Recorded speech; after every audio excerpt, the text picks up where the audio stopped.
समन्वय समिति की बैठक में फैसला किया गया कि सीट बंटवारे को लेकर पहले राज्य स्तर पर चर्चा शुरू की जाएगी। समिति के इस ऐलान के बाद उन राज्यों में सीट बंटवारे को लेकर बातचीत शुरू हो गई है जिनमें क्षेत्रीय पार्टियां बड़ी साझेदार हैं। इनमें बिहार, महाराष्ट्र, तमिलनाडु और पश्चिम बंगाल जैसे राज्य शामिल हैं। बिहार एक अहम राज्य है जहां 3 मजबूत पार्टियां गठबंधन में साझेदार हैं और इसलिए सीट बंटवारे को लेकर पेंच भी बहुत है।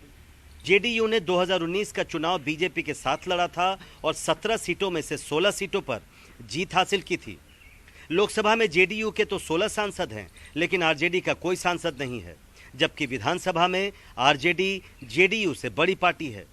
ऐसे में सवाल यह है कि किस फॉर्मूले के आधार पर बिहार में सीटों का बंटवारा किया जाए।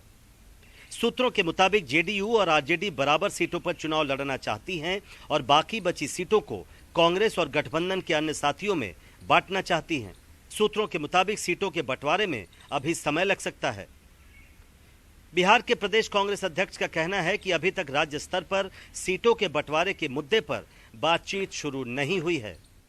बैठक का दौर शुरू हो गया है और इनिशियल मीटिंग कोऑर्डिनेशन कमेटी की एक बार शरद पवार साहब के यहाँ 13 तारीख को हुई है और उसमें शायद तय हुआ है कि पहले स्टेट लेवल का वार्ता हो जाए, उसके बाद तब यहाँ कोई ज़रूरत होगी तो यहाँ करेंगे, नहीं तो स्टेट में अगर मामला सुलझ जाए तो फिर वहीं सुलझ जाएगा।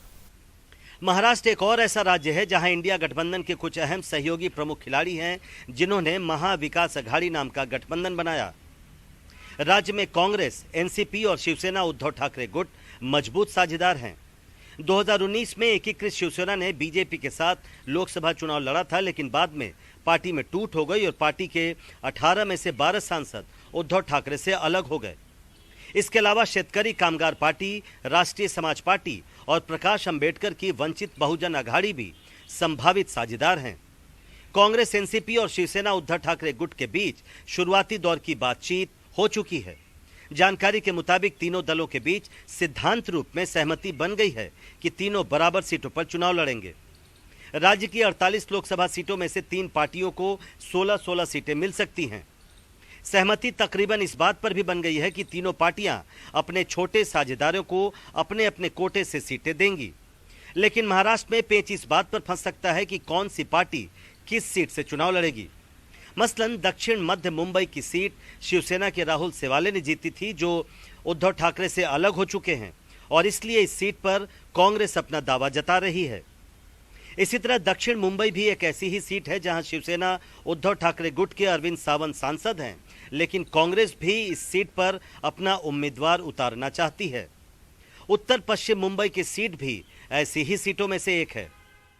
महाविकास अघाड़ी में सीटों के बंटवारे पर तो सहमति बन गई है, लेकिन सीटों को लेकर असल में अभी पेंच कायम है। जैसे दक्षिण मुंबई की सीट की हम बात करें तो वहां पर अभी अरविंद सावंत शिवसेना के सांसद है, लेकिन वहां पर दावा मिलिंद देवड़ा का भी है। तो झगड़ा कांग्रेस और शिवसेना में एक सीट पर है। ऐसे किसी और सीट पर यदि देखें तो कांग्रेस के बीच में भी झगड़ा है। इंडिया गठबंधन के सूत्रों का कहना है कि तमिलनाडु में सीट बंटवारे में कोई दिक्कत नहीं है।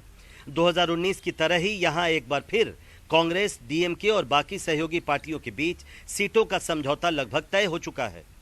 इस बार भी डीएमके को 20 सीटें, कांग्रेस को 9 सीटें, जबकि सीपीआई, सीपीएम और वीसीके को 2-2 सीटें मिलने की संभावना है।